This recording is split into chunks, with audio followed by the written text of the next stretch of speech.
Hi masters, అందరికీ నమస్తే. Welcome to JPS wisdom. మనం ఆల్రెడీ చెప్పుకున్నాము, వృషభ రాశిలో వచ్చేటువంటి వైశాఖ పౌర్ణమిని వైశాఖోత్సవంగా మన పరమ గురువులు, విశ్వగురువులు వెసక్ వ్యాలీలో, హిమాలయాల్లో ఉన్నటువంటి వెసక్ వ్యాలీలో వెసక్ ఫెస్టివల్గా అంటే స్పిరిచువల్ న్యూ ఇయర్గా జరుపుకుంటారు ప్రతి సంవత్సరం కూడా. అయితే ప్రతి 25 సంవత్సరాలకు ఒక్కసారి కానీ, లేదా 100 సంవత్సరాలకు ఒక్కసారి కానీ, లేదా ఒక యుగానికి కానీ, లేదా ఒక మహాయుగానికి కానీ ఇక్కడ ఇంకా అద్భుతమైన స్థితిలో ఇక్కడ ఫెస్టివల్ జరుపుకోవడం జరుగుతూ ఉంది. మనకి 1975లో ఒకసారి చాలా అద్భుతమైన ఎనర్జీస్తో ఇక్కడ మాస్టర్స్ ఫెస్టివల్ జరుపుకోవడం జరిగింది. అలాగే 2000లో కూడా. ఇప్పుడు 2025లో చాలా అద్భుతమైన స్థితిలో ఇక్కడ ఫెస్టివల్ జరగబోతుంది. మే 12th. ఈ సమయంలో మన భగవంతుడైనటువంటి కాస్మిక్ సెంట్రల్ సన్ నుంచి మనకి ప్రేమ, శక్తి, కాంతి అనే అద్భుతమైన తరంగాలు భూమి మీదకి దిగి రావడం జరుగుతూ ఉంది. అలాగే మన హైరార్కీస్ ఎవరైతే విశ్వగురువులు ఉన్నారో వీళ్ళందరూ కూడా కాంతి దేహాలతో ఇక్కడికి రావడం జరుగుతూ ఉంది. అలాగే మన పరమగురు మండలి, వారి యొక్క శిష్య బృందం, అలాగే టిబెటన్ మాస్టర్స్, ఇంకా మన ప్రపంచవ్యాప్తంగా ఉన్నటువంటి ఇన్నర్ ఎర్త్ మాస్టర్స్ కానీ అందరూ కూడా, గొప్ప స్థితిలో ఉన్న మాస్టర్స్ అందరూ కూడా ఇక్కడ భౌతికంగా కూడా ఈ ఫెస్టివల్లో పాల్గొనడం జరుగుతూ ఉంది. ఈ సమయంలో మనం కూడా మన యొక్క అంతర శక్తులతో కనెక్ట్ అయ్యి మనం కూడా ఏదో ఒక రూపంలో ఇక్కడ ఈ యొక్క అద్భుతమైన ఫెస్టివల్లో పాల్గొనవచ్చు. ఈ యొక్క 7 రోజులు ఏదైతే పౌర్ణమి డేస్ ఉన్నాయో 9 నుంచి 15 వరకు, ఈ సమయంలో వచ్చే అద్భుతమైన ఎనర్జీస్ని, కాస్మిక్ పవర్ను మనము కూడా ధ్యాన స్థితిలో స్వీకరించుకొని మన స్థితిని పెంచుకోవడం ద్వారా మనం కూడా ఆ పరమ గురువుల, విశ్వగురువుల యొక్క స్థితికి చేరుకొని మనం కూడా పరమాత్మ స్థితికి చేరుకోగలం మాస్టర్స్. ఈ సమయంలో ఈ అద్భుతమైన ఎనర్జీస్ని మనం ఉపయోగించుకోవడం ద్వారా మనం కూడా అసెండ్ అయ్యి మన యొక్క సొంత లోకాలకు తిరిగి వెళ్ళేందుకు ఇది అద్భుతమైన అవకాశం. అయితే ఈ వెసాక్ ఫెస్టివల్ అనేది, ఈ వైశాఖ ఉత్సవం అనేది మాస్టర్స్ ఎలా జరుపుకుంటారని మనకి టార్కోమ్ సెరాడారియన్ అనే గ్రేట్ మాస్టర్ మనకి కొన్ని వివరాలను ఇక్కడ ఇవ్వడం జరిగింది. ఈ ఫెస్టివల్ ఈ స్పిరిచువల్ న్యూ ఇయర్ని మన మాస్టర్స్ ఎలా జరుపుకుంటారని ఇప్పుడు మనం తెలుసుకుందాము. టిబెట్లోని లాసా నగరానికి పడమటి దిక్కున 300 మైళ్ళ దూరంలో, నేపాల్కు అతి సమీపంలో హిమాలయ పర్వత శ్రేణులలో ఒక ఉన్నతమైన లోయ ఉంది. దాని చుట్టూ చెట్లు, పొదలతో నిండిన ఎత్తైన కొండలు ఉంటాయి. ఈ లోయ దీర్ఘ చతురస్రాకారంలో ఉండి దానికి ఉత్తరాన ఒక సన్నటి బాట ఉంటుంది. దీనికి ఎదురుగా బూడిద రంగు, తెలుపు రంగు కలగలిసిన వర్ణంలో ఉండే పెద్ద రాయి ఒకటి ఉంటుంది. ఆ రాయి 12 అడుగుల పొడుగు, 6 అడుగుల వెడల్పు, మరి 3 అడుగుల ఎత్తు కలిగి ఉంటుంది. నిజానికి ఈ లోయ అనేది ముదురు ఆకుపచ్చ రంగులో ఉండే కుస్స వంటి గడ్డి తివాచీతో కప్పబడిన ఒక ఎత్తైన పీఠభూమి. ఈ పీఠభూమికి ఉత్తరాన ఉన్న సెలయేరు, దేవదారు వృక్షాలతో కూడిన లోతైన కనుమ ద్వారా కొన్ని మైళ్ళు పారుతూ చివరికి దూరంగా ఉన్న స్వచ్ఛమైన నీలి సరస్సులో కలుస్తుంది. ఈ లోయ చుట్టుపక్కల ప్రాంతమంతా నిర్జనంగా ఉంటుంది. అక్కడ మనం కేవలం ఒక బౌద్ధాలయం, 3 పాడుబడిన గుడిసెలను మాత్రమే చూడగలుగుతాము. సాధారణంగా మే నెలలో వచ్చే వృషభ పౌర్ణమి అంటే వైశాఖ పౌర్ణమికి కొన్ని రోజుల ముందు నుంచి కొండ చర్యలపై మరి ఏటిగట్టున మనకు రంగురంగుల డేరాలు కనబడతాయి. పౌర్ణమి సమీపించే కొద్దీ అక్కడ డేరాల సంఖ్య పెరుగుతూ ఉంటుంది. వృషభ పౌర్ణమి నాటి అద్భుతమైన పవిత్రమైన వేడుకను దర్శించడానికి చుట్టుపక్కల నగరాల నుంచి ప్రజలు, సంచార జాతుల వారు, పరమ గురువుల శిష్యులు, బౌద్ధాలామాలు, యోగా దీక్షను పొందిన ఉన్నత స్థాయి సాధకులు అక్కడికి చేరుకుంటారు. పౌర్ణమి రోజున ఆ జన సమూహం అంతా శుభ్రమైన వస్త్రాలను, ముఖ్యంగా తెల్లని వస్త్రాలను ధరించి ఆ పీఠభూమి యొక్క ఈశాన్య భాగాన్ని మహనీయుల కోసం వదిలి దక్షిణ భాగాన చిన్న చిన్న చాపలు లేదా కంబళ్ళు పరుచుకొని క్రమబద్ధంగా అత్యంత నిశ్శబ్దంగా ధ్యానంలో కూర్చుంటారు. పౌర్ణమి సమీపించే కొద్దీ సమయానికి ముందుగా తెల్లని వస్త్రాలను ధరించిన మహనీయులు అక్కడికి వచ్చి తమ శిష్యులను, స్నేహితులను కలుసుకొని పరస్పర అభినందనలు, ఆశీస్సులు తెలుపుకొని వారితో స్నేహపూర్వకంగా సంభాషిస్తారు. కొద్దిసేపటి తర్వాత 3 పరమ గురువులు తమ ప్రాణమయ దేహాలతో అక్కడికి వచ్చి ఉత్తరాన ఉన్న పెద్ద రాయి ముందు నిలబడతారు. వారే మనువు, క్రీస్తు మరి మాస్టర్ ఆర్. వారు అక్కడ మహామౌనంగా నిల్చొని ఉండగా గురువులు మరియు మహనీయులు తమ తమ శిష్య బృందము అందరూ కూడా ఆ పరమ గురువులకు నమస్కరించుకుంటారు. ఒక సంజ్ఞ ఇవ్వగానే వీరంతా ఒకే కేంద్రం గల 3 వలయాల రూపంలో నిలబడి శ్లోక పఠనం ప్రారంభిస్తారు. ఈ పఠనం గాఢతను సంతరించుకొని లయబద్ధంగా సాగిన కొద్దీ ప్రాణమయ శరీరం ధరించి వచ్చిన మహనీయులు స్థూల రూపాన్ని ధరించడం మొదలు పెడతారు. అప్పుడు ఆ వలయాల మధ్యలో ఒక ప్రకాశవంతమైన రూపం ఏర్పడుతుంది. ఆ రూపాన్ని అనేక పేర్లతో పిలుస్తారు. కొందరు ఆయనను మైత్రేయ బుద్ధుడని, బోధిసత్వుడని లేదా కాంతి ప్రేమలకు అధిపతి అయిన క్రీస్తు అని పిలుస్తారు. మన గ్రహ మండలాన్ని శాసించి మన గ్రహాన్ని దివ్య ప్రణాళిక ప్రకారం నడిపించి మానవాళిని చీకటి నుంచి వెలుగుకు, అసత్యం నుంచి సత్యానికి, మృత్యువు నుంచి అమృతత్వానికి, అస్తవ్యస్త స్థితి నుంచి సౌందర్యం దిశగా నడిపించే పరమ గురువులందరికీ గురువు ఆయనే. క్రీస్తు తెల్లని వస్త్రాలను ధరించి భుజాలను దాటిన శిరోజాలతో దర్శనమిస్తారు. ఆయన చేతిలో శక్తి దండం ఉంటుంది. సనాతన కాలంలో ఈ సందర్భం కోసమే ఆయనకు ఆ దండం ఇవ్వబడింది. గురువులకే గురువైన క్రీస్తు తప్ప దాన్ని ఎవరూ తాకలేరు. ఆ దండం చివరలో పెద్ద బంతి వంటి వజ్రం ఉంటుంది. అది నీలం, కాషాయం కలగలిసిన అద్భుతమైన సౌందర్యం కలిగిన ఆరాను వెదజల్లుతుంది. 2 వలయాలలో నిల్చున్న యోగ దీక్షను పొందిన సాధకులు ఆయనకు అభిముఖంగా నిలబడతారు. క్రీస్తు ప్రత్యక్షమైనప్పుడు సిద్ధ పురుషులు, యోగ దీక్షను పొందిన వారు మరి అందరూ సవినయంగా నమస్కరించి ఒక అభినందన మంత్రాన్ని పఠిస్తారు. తర్వాత లోపల 2 వలయాలు ఒకటిగా మారి క్రీస్తు చుట్టూ వారొక శిలువ ఆకారంలో నిలబడతారు. ఆ శిలువ యొక్క కేంద్రంలో క్రీస్తు నిలబడతారు. అప్పుడు మళ్ళీ జరిగే శ్లోక పఠనం అందరి హృదయాలను మరి ఆత్మలను పరవశింపజేస్తుంది. అప్పుడు అక్కడి జన సమూహంపై మరింత ఆనందం, శాంతి మరి ఆశీస్సులు వర్షిస్తాయి. ఆ తర్వాత బయటి వలయం లోపల శిలువ ఆకారంలో నిలబడిన వారంతా త్రికోణాకృతిగా నిలబడతారు.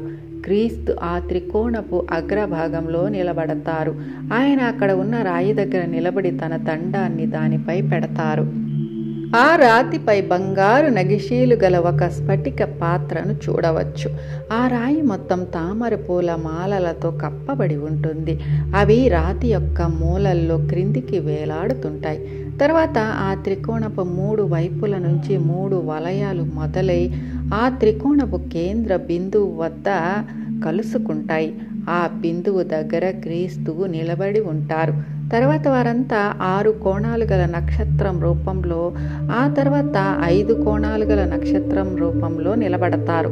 అప్పుడు క్రీస్తు ఆ నక్షత్రపు అగ్రభాగంలో వేదికకు దగ్గరగా నిలబడతారు.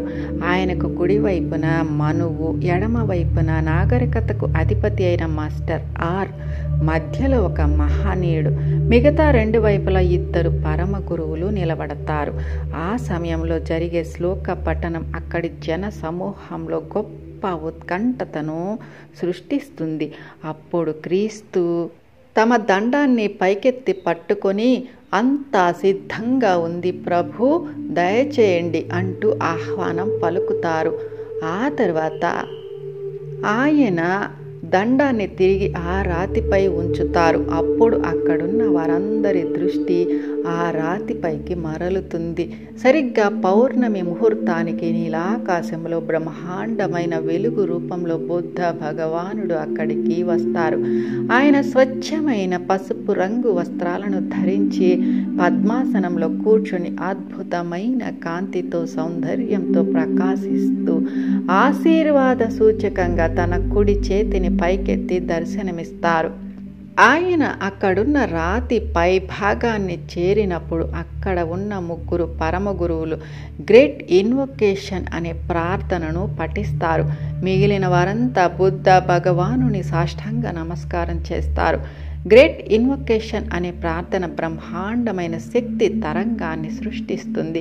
ఆ శక్తి అనేది ముముక్షువుల సాధనకు మరి యోగ దీక్షితుల హృదయాల ద్వారా ప్రవహించి భగవంతుని చేరుతుంది. మానవత్వం మరి దివ్యత్వం కలుసుకునే పవిత్రమైన క్షణం అదే. సరిగ్గా పౌర్ణమి గడియలలో బుద్ధ భగవానుడు క్రీస్తుకు మొదటి రేఖ శక్తిని అందిస్తారు. దాన్ని క్రీస్తు సద్భావన శక్తిగా మారుస్తారు. మహానీయులైన క్రీస్తు తన చేతులను చాచి రాతిపై ఉంచబడిన ఆ పాత్రను అందుకొని తన శిరస్సు పైన ఎత్తి పట్టుకొని మళ్ళీ ఆ రాతిపై ఉంచుతారు. అప్పుడు పరమగురువులు స్తోత్రం పఠించగా బుద్ధ భగవానుడు అక్కడ ఉన్న అందరినీ ఆశీర్వదించి అంతర్ధానమవుతారు. క్రీస్తు ఆ పాత్రలోని పవిత్ర జలాన్ని అక్కడ ఉన్న యోగ దీక్షను పొందిన సాధకులందరికీ పంచుతారు. తర్వాత అందరూ కొద్ది కొద్దిగా ఆ జలాన్ని తమతో తీసుకువెళతారు. ఈ విధంగా సంవత్సరానికి ఒక్కసారి వృషభ పౌర్ణమి నాడు నూతన యుగపు ఉషోదయ శక్తులను మానవ జాతి అందుకుంటుంది. ప్రపంచవ్యాప్తంగా ఉన్న దీక్షాపరులైన సాధకులు తమ చైతన్యాన్ని విస్తరింప చేసుకొని తమ తోటి వారికి సేవ చేసేందుకు వైశాఖ పౌర్ణమి అనేది ఒక అరుదైన మహదావకాశం. వృషభ పౌర్ణమి సమయంలో వైశాఖ లోయలో రాతిపై ఉంచబడిన ఆ స్ఫటిక పాత్ర వలె మన అంతరంగంలోని ఆత్మ వైభవం అనే పాత్ర అనేది కూడా స్వేచ్ఛ అనే పదార్థంతో నిర్మించబడింది. తన కన్నీళ్లు, పరిశ్రమ ద్వారా, దుఃఖం, త్యాగాల ద్వారా మానవాళి ఆ పాత్రను నిర్మించటలో సఫలతను సాధించిన తర్వాత ఆ పాత్రను జీవన్ముక్తులైన మహనీయుల చేతుల మీదుగా ఆహ్వానపూర్వకంగా మరి ప్రార్థనాపూర్వకంగా ఆత్మవిశ్వాసం అనే రాతిపై ఉంచింది. అప్పుడు కుంభరాశి శక్తితో నిండిన బిందువులు ఆ పాత్రతో బొట్టు బొట్టుగా నిండుతాయి. బుద్ధ భగవానుని ఆశీర్వాద ఫలితంగా ఆనందం వెల్లివిరుస్తుంది. ఈ విధమైన అనుసంధానం కారణంగా వైశాఖ లోయలో అపరిమితమైన ఆనందం మరి విస్తరణ తాండవిస్తాయి. వృషభ పౌర్ణమి సమయంలో వృషభ రాశి శక్తి చురుకుగా పనిచేస్తుంది. ఎందుకంటే గౌతమ బుద్ధుడు జ్ఞానోదయానికి ప్రతీక. మరి వృషభం యొక్క కన్ను ఐ ఆఫ్ టారస్ అనేది ఆధ్యాత్మిక ప్రకాశానికి మూలస్థానం. వైశాఖ పౌర్ణమి సమయంలో మనకు భగవంతుని ఇచ్చ ఏమిటో తెలుసుకునే అవకాశం లభిస్తుంది. ఎందుకంటే ఆ సమయంలో బుద్ధ భగవానుడు శంభలకు పరమగురు మండలికి మధ్య సంబంధం ఏర్పరిస్తే క్రీస్తు పరమగురు మండలికి మానవాళికి మధ్య సంబంధం ఏర్పరుస్తారు.